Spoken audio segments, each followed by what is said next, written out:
নমস্কার বন্ধুরা, মুনের diary channel থেকে আপনাদের সবাইকে স্বাগত।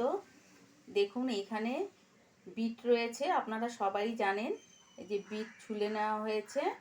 এবার এই বিট আজকে ঝিরিঝিরি করে কেটে ভাজা করব। আপনারা দেখতে থাকুন কিভাবে বিট ভাজা করি।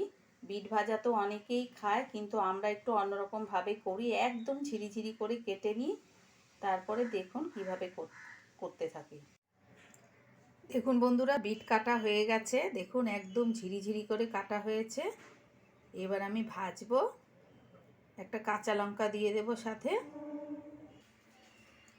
দেখুন এই যে কড়াই বসিয়ে দিয়েছি। আমি আজকে লোহার কড়াইয়ের মধ্যে করব, মানে লোহার কড়াইয়ে ভাজাটা খুব সুন্দর হয়, মানে লেগে যায় না, খুব ভালো হয়। কড়াইয়ে তেল দিয়ে দিয়েছি, তেল গরম হয়ে গেছে। এবার একটু কালো জিরা দিয়ে দিলাম। বিটগুলো দিয়ে দিলাম।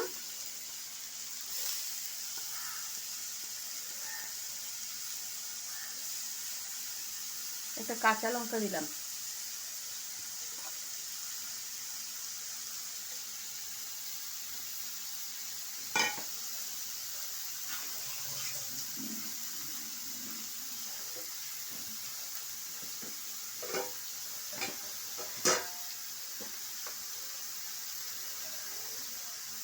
লবণ দিলাম।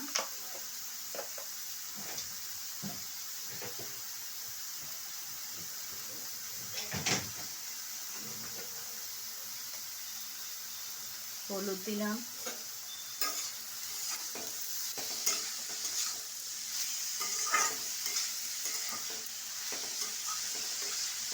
ভাজা তো কোনো ব্যাপার না, খুবই সহজ, কিন্তু এরকমভাবে ভেজে খেয়ে দেখবেন আপনারা।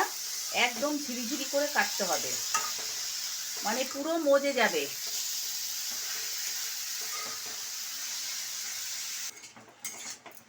এবার একটু ঢেকে দেব, মানে ঢেকে দিলে কি হবে, পুরো সেদ্ধ হয়ে একদম মজে যাবে।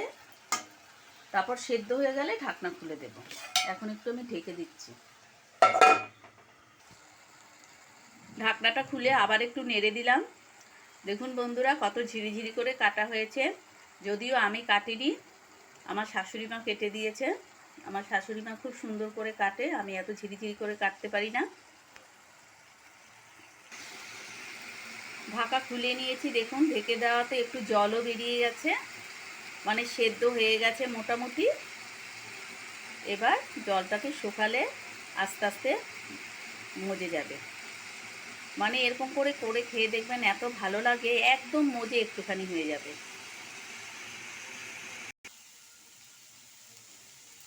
এবার একটু মিষ্টি দিয়ে দিলাম। এই ভাজা করতে তেল একদমই অল্প লাগে, বেশি তেল লাগে না।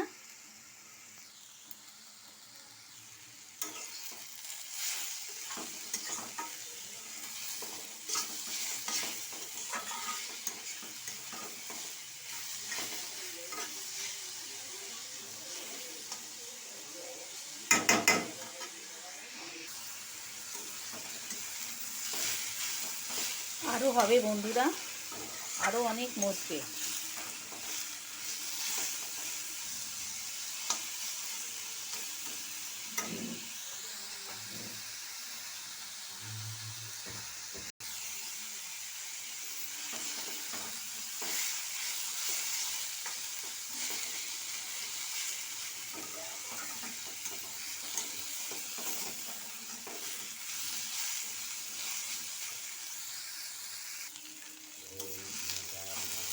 হয়ে গেছে প্রায়, আর একটু হবে।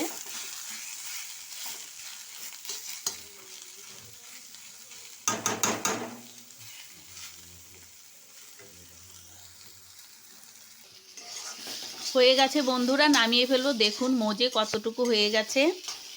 যেমন গাজরের হালুয়া করে, তেমনি এটাকে মনে হচ্ছে যেন বিটের হালুয়া। এবার নামিয়ে নেব আমি। বিট ভাজা হয়ে গেছে বন্ধুরা, নামিয়ে নিয়েছি। দেখুন কি সুন্দর লাগছে দেখতে। আর এই বিট ভাজা দিয়ে ভাত মেখে খেতে তো খুবই ভালো লাগে, কেননা ভাতগুলো লাল হয়ে যায়। বাচ্চারা তো আরও বেশি পছন্দ করে। যাই হোক, আপনাদের এই রান্নাটা ভালো লাগলে লাইক, শেয়ার ও সাবস্ক্রাইব করবেন। নমস্কার।